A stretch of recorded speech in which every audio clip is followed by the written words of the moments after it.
nggak apa-apa, nggak apa-apa. Selamat siang guys.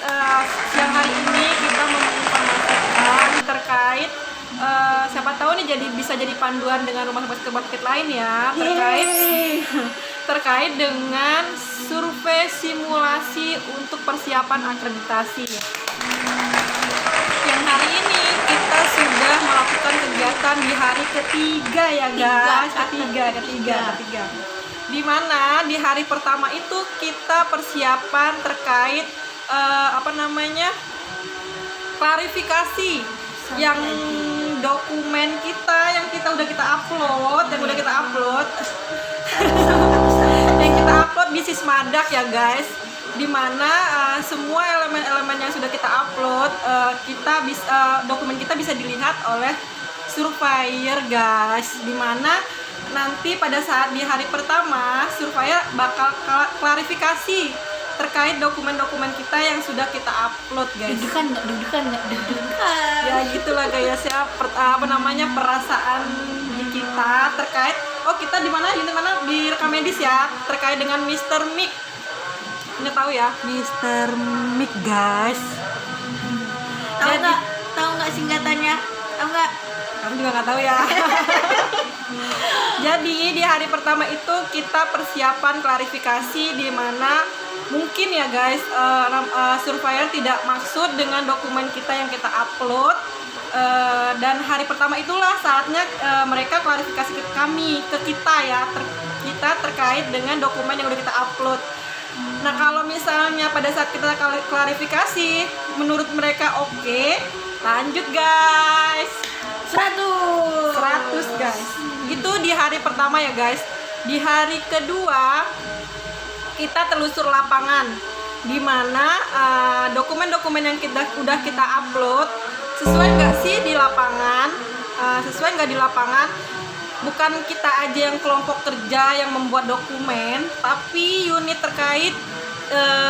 Misalnya nih, kalau kami kan dari rekam medis, berarti unit-unit rekam medis juga harus paham apa yang kita buat. Bukan hanya kita aja ya, semuanya paham. Nah, di unit rekam medis sendiri kita kan ada unit pendaftaran, di mana unit pendaftaran kita ada 2 nih, ada rawat jalan, ada rawat inap. Nah, untuk di rawat inap, gimana sih petugas pendaftaran rawat inap bisa menguasai terkait dengan HPK? Apa tuh HPK? Nggak tahu. HPK adalah hak dan kewajiban pasien, itu harus dijelaskan oleh si petugas pendaftaran.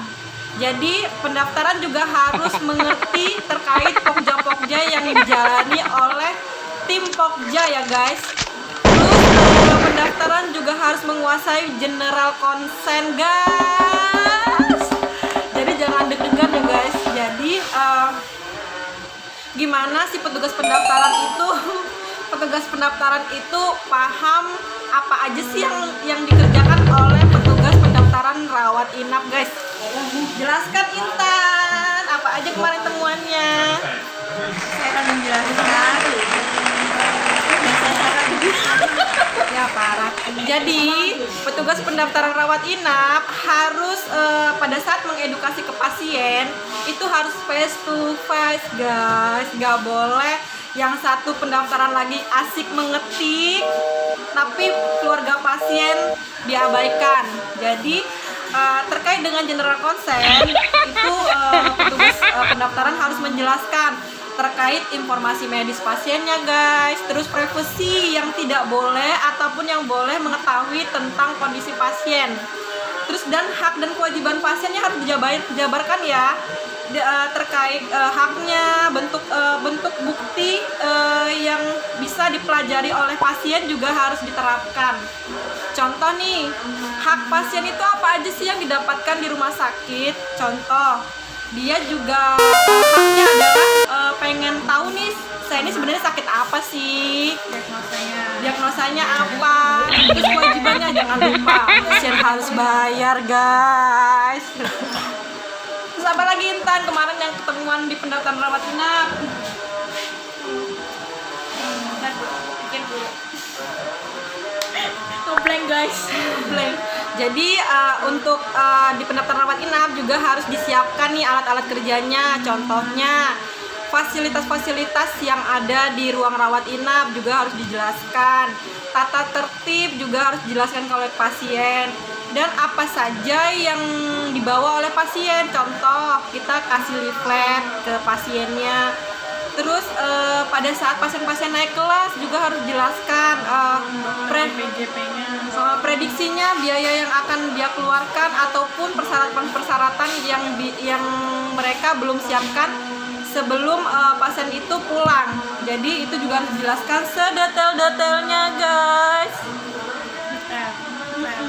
Ini teman saya lagi ngantuk, guys. Biasa kita udah seminggu lembur.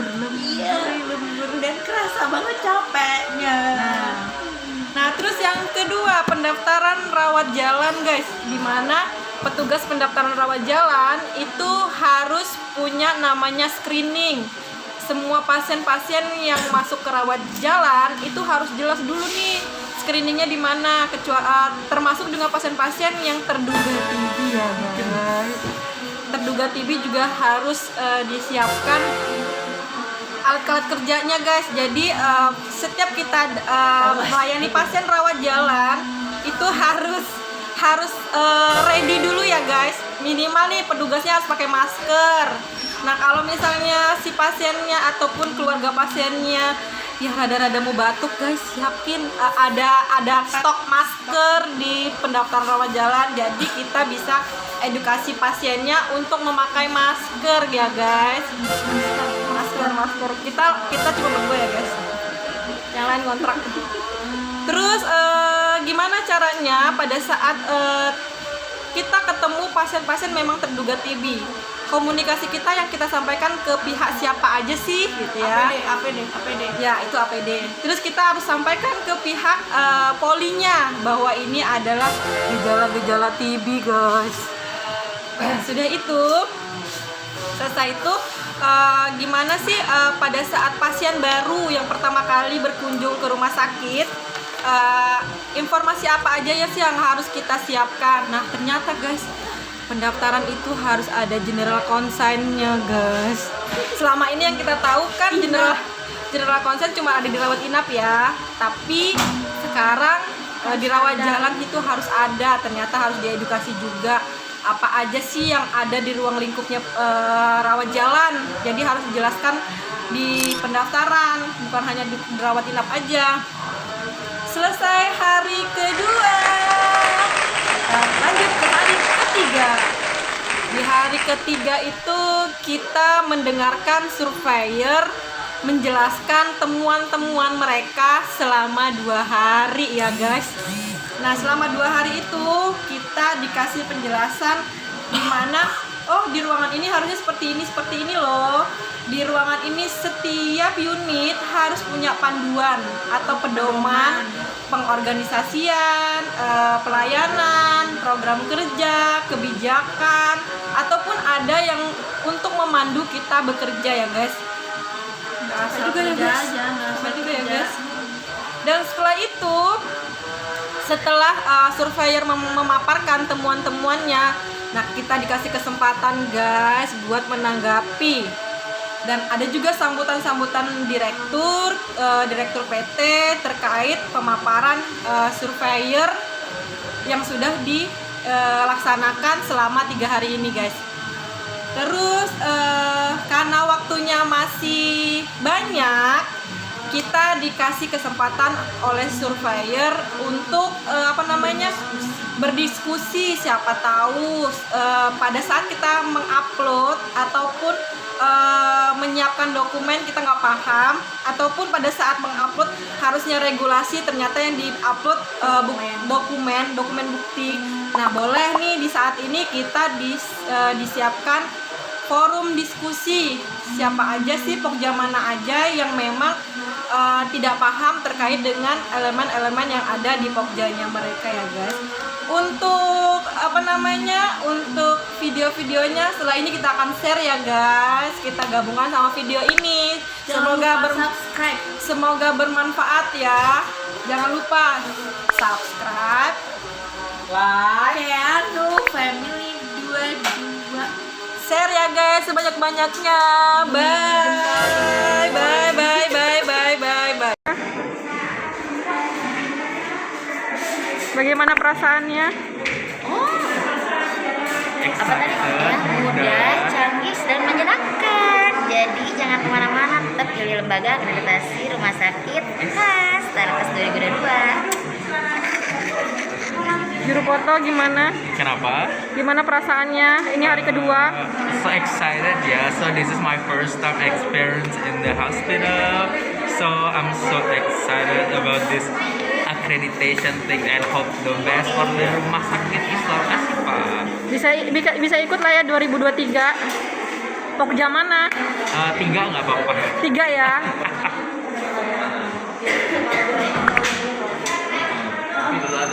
Gimana perasaannya? Belum Bu, jadi Belum ya? sekarang masih bisa menertawakan yang lain. Nggak tahu nasibnya setelah ini, karena habis ini kebetulan saya yang terpilih menjadi target telusur.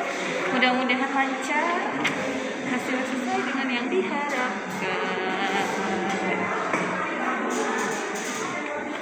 Bagaimana perasaannya? Udah pucat.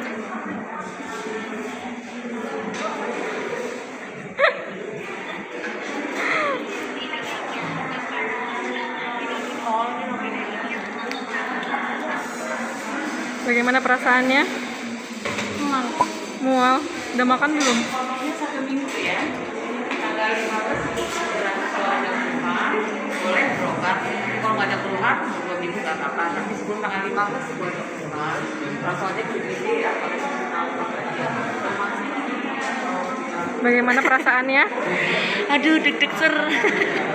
Udah diperiksa belum? Udah.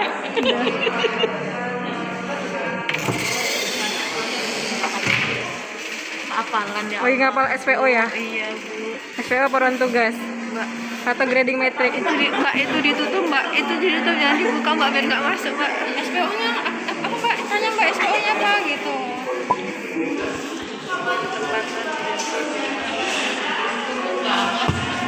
Hai,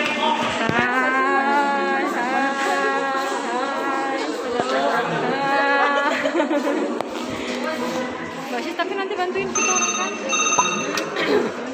Oh iya, sampai sini udah ada pasien. Pokoknya masih ada pasien. kan udah dikondisiin. Pasiennya kok nggak suruh datang aja. Ke gigi.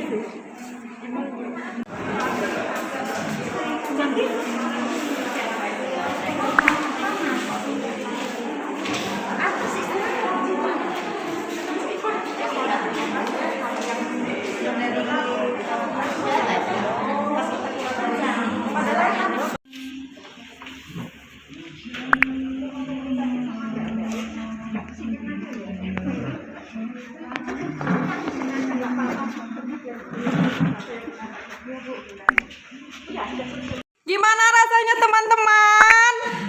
Tenang. Gimana rasanya hari ini? Kok nggak ada suaranya sih? Kamu orang mau diuji lagi ya?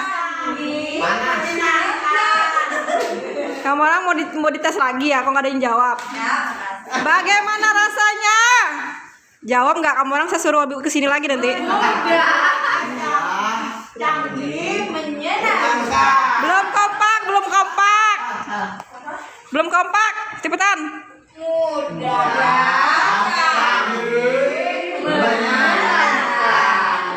Assalamualaikum, alhamdulillah survei simulasi kita 3 hari sudah menjelang fase selesai. Kita masih pakai akreditasi dari KAS Starkes 2022. Ternyata mudah, canggih, dan menyenangkan. Jadi jangan ragu pakai KAS guys. Semangat,